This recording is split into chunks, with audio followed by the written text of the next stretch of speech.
Some time ago I did a review of the Keyless Gear High Back Chair 2.0. Well, now I have the Keyless Gear GrandPeak High Back Chair. If you're interested in hearing my thoughts on this product, especially in comparison with the 2.0, keep watching. All right, just before we get started, a few things. It's not just the GrandPeak High Back Chair that Keyless Gear sent me. They also sent me their GrandPeak Stool / footstool, whatever else you want to call it. So I'll be showing you both of those at the same time. And I do want to thank Keyless Gear for sending both the high back chair as well as the stool out so that I could share it with you. Now, a couple of other things is, I just got back, or Gina and I just got back from our annual 2-week car camping trip to Kujipakwak National Park in New Brunswick, Canada. And we use these chairs on a daily basis. All day, really. At our campsite, this is the chair that we used. Gina used the High Back 2.0. I used the GrandPeak because I wanted to get a really good impression of it before bringing it to you. We used them at the beach, so I have a lot of beach time on it. I assembled them at least twice a day, every day, as well as packing them up and transporting them. So I have a pretty good amount of time on both of those chairs that I can base my opinions on. All right, I am going to be putting all the specifications for both of these chairs in the video description, just to take a little time away from the video that you don't have to hear me speak them all out to you. And what we'll do is we'll just get right to it. I'll assemble the chairs and I'll talk about the features as well as their pros and cons. All right, let's start by assembling the high back chair. Take everything out of its zip sack. Now, I'm going to pass this comment now, so I won't have to repeat it later. But everything fits inside of the stuff sack itself, but just barely. It really is a tight fit, and while everything goes in there, it can be a bit inconvenient if you're taking it out, assembling the chair, disassembling the chair, and putting it back in the bag on a constant basis like we would if we were taking it to the beach while we were at Kujipakwak, putting it together. It wasn't so much the putting it together, it was when you're trying to stuff it all back in the sack at the end of your day there. And then you're taking it back to the campsite and doing it again and again. It would be nice if it was just a little bit larger. It would make it a little easier to stuff it in. Having said that, everything does go in there. So we'll put that aside. All the components are wrapped up in the body of the chair. The 4 lower legs. Now, we're going to start with the frame of the chair so I can show you how this works. Everything is held together by a wraparound Velcro strap. These are the 4 lower legs, and I could have put those inside of the Velcro strap. I just like to keep them separate for no special reason. Here's one of the nice things about a shock-corded chair. It almost goes together by itself. Make sure everything is connected. All right, what I want to show you before I put the legs on is how this works. This center assembly, it's like an X affair, and it's scissored with gears. That one, yeah, all right, now it's in this place. It's centered with gears, so it's quite strong. It certainly does do the job of doing this. So this is primarily the basic part of the chair. Now, you're going to put the legs on underneath. They're separate. They have little spring kind of things that would hold them in. You kind of just screw them in, all 4 of them. Now I have the bottom legs all set to the same height, but I will bring one up to you at the camera so that you can see how they adjust for the different heights. So there's where it attaches into the base of the chair, and this is the spring loaded. So you get 3 length attachments. And of course, the benefit there is you can set the chair at different heights, higher in the front, lower in the back. That way you're going to get more of a relaxing tilt to the chair, lower to the ground, higher from the ground, whatever it is you want. I'm setting them all at the highest level right now. Put that last one in. All right, so here is the chair frame assembled. Very simple. Very effective. Now, the body of the chair. This is a headrest or neck rest. I'm going to put that on afterwards. But you start by taking the chair, the top of it. There are pockets, quite deep pockets here, what, about 9 inches, I guess. And each one of those is going to slide down over one of these end posts. It does require you bending the chair, but of course that's where you get the spring tension that holds it all together. A little bit of manipulation here. All right, so that's on. Only thing left to do is to use the little pockets that are on the base of the chair and the pull tabs sometimes. Now mine's been used enough that it's kind of stretched into a shape that makes it a lot easier to place on. But when you first get it, they can be kind of snug. Chair's done. All right, chair's done except for the headrest. Let's put that on. Velcro patch on the back, adjustable to wherever you feel is the right neck height. Let's try it a little higher than that. All right, that's it.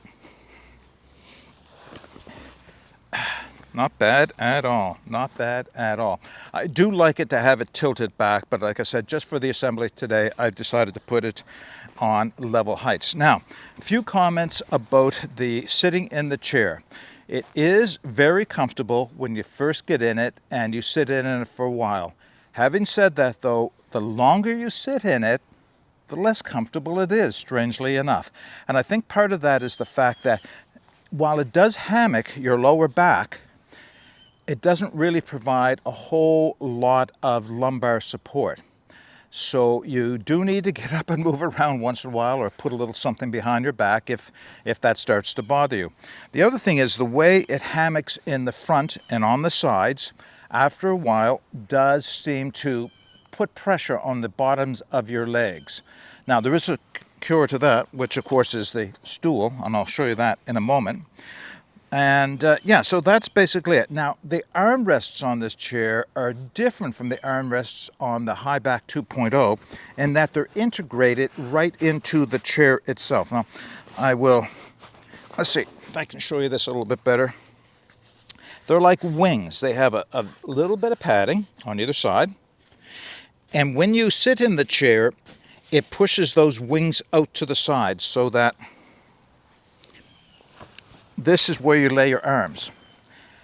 It's marginally effective. Honestly, it's really not all that effective at all. It's comfortable when your arms are on it, but they seem to fold out of the way and your arms fall off them very easy. It's a bit of a disappointment that doesn't work nearly as effective as it might have. Now, what it does resolve is the issue of having separate arms when you're putting the assembly of the chair together, like it is with the 2.0. But honestly, the 2.0 arms on that chair are much more comfortable than they are on this. Maybe that's a small thing, maybe that doesn't bother you. It's not a big deal, but over time, when you're looking for a place to rest your arms, this isn't it. Now, a few more features of the chair. Zippered pouch right down here. You can put in things like sunglasses, I guess your wallet, any number of things in there, your bug repellent, I guess. There is a small pocket on the side, presumably for a beverage. It will hold a can. It won't hold a water bottle of any given size, unless it's a very small water bottle. And then on this side, there is a stretch fabric, which is actually quite big. And I could put a lot of things in there, but primarily my sunglasses and a few other things like that. Maybe a reading book, that type of thing would go in there. As far as ventilation goes, the whole back is open. The seat is not, but there are vents on the side of the seat as well. The material is a ripstop nylon. It's quite strong. I've had no issues with wear or tear on the material after 2 weeks of steady use. All right, okay, that's the overall image or the information on the chair. And as I mentioned, I'll be putting all the specs and the weights and everything else in the video description just to kind of compress the video down a little bit. Now, let me show you the footrest. So the footrest is the first thing I started testing well before we took these away camping. And one of the reasons is it's small, it's lightweight, and it's actually very comfortable as a stool and as a footrest. So what I did is I unzipped it. You can see it opens up. Mesh pocket running down the center. And the assembly of the structure of the chair. Again, wrapped with Velcro. Kind of give it a shake and most of the things are going to actually go together by themselves. Sometimes a little bit of help, especially when the shock cord gets caught up like this one has. Why did that? Oh, I see. No problems.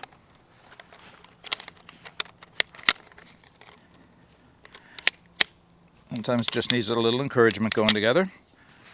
Central beam, cross beam, 4 legs, 4 supports.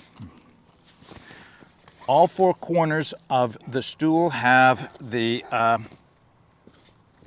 pockets that you need. 2 of them have pull tabs, so that's where you want to start. Without the ones without the pull tabs, go on over the back or one set of supports. Use the pull tabs if you need to have it sit over the other supports. Done. Now, my sitting experience has gotten much better because less pressure on the bottom of the legs. And what I like about this little stool is that you can take this all by itself, and I've done that, taken it on day hikes and used it as something to sit on, get me up off the ground. That's small and lightweight, provided there's no back support, of course. So if you want to do that, you're going to have to go to the next level and get a low back chair or something.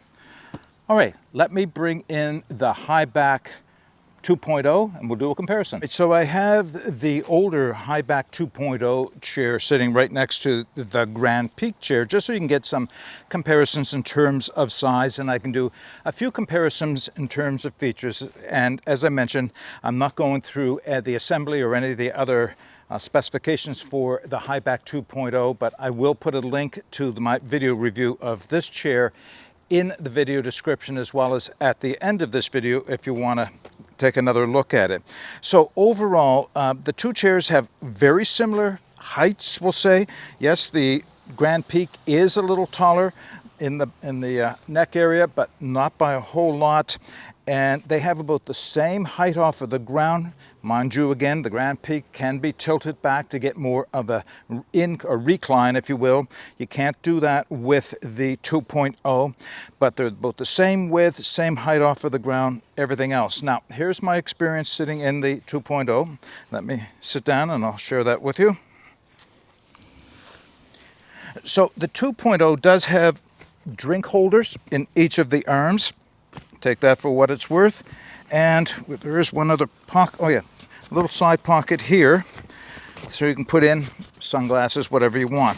So those are not deal breakers or make it or break it in terms of deciding whether or not you're going to purchase it, because, well, for me, I have a bag with me when I go places that I put everything in regardless. These are convenience items, and yes, they do make a difference, but not deal breakers for sure. But here's my thing about the comfort of this chair. The armrests are so much nicer. They actually work better than they do on the GrandPeak, for me, that is. So, and Gina actually, when we switched back and forth, she found the same thing, that she preferred this chair as far as the armrests go. Now, I'm going to get back in the other chair because there's another comment I need to make about that one. So, the GrandPeak, as I mentioned, very comfortable chair. It does have that added benefit, and that's no small thing, that you can lower the legs, all 4 of them, or just the back 2 if that's what you want. And that's what I did, is I lowered the back 2 to get more of a recline, if you will. Right now I'm sitting up very, very straight. And here's the thing that I found. As in this upright position, there was good clearance, I'm going to say, not a lot, but good clearance between my butt and the cross member, that main structural piece that goes across the bottom. But if I reclined it any, it must concentrate my weight. Now remember, I'm only 180, 190 pounds, well below the weight limit for this chair. What I found is, after sitting in it for a while, the material stretched, and it wasn't long before I found I was actually in full contact with the metal bar. And I just found that out one day. I was saying, why is it so uncomfortable? Reach down and there was no clearance. I was now sitting on the metal bar. So I don't know how Kiloskier can relieve that, if they can use a different material, start with a higher height differential between the structural pieces and the seat bottom, because knowing that it will stretch and sag some. But it seemed to happen more as I leaned back, and it just kind of shifted, of course, where my seating position is in the chair. Now, in the 2.0, there is a risk of that happening, but you know what? I'm 3 inches off of that main structural piece. This would have to stretch an awful long way, and I don't recall in using it ever coming in contact with the structural piece underneath.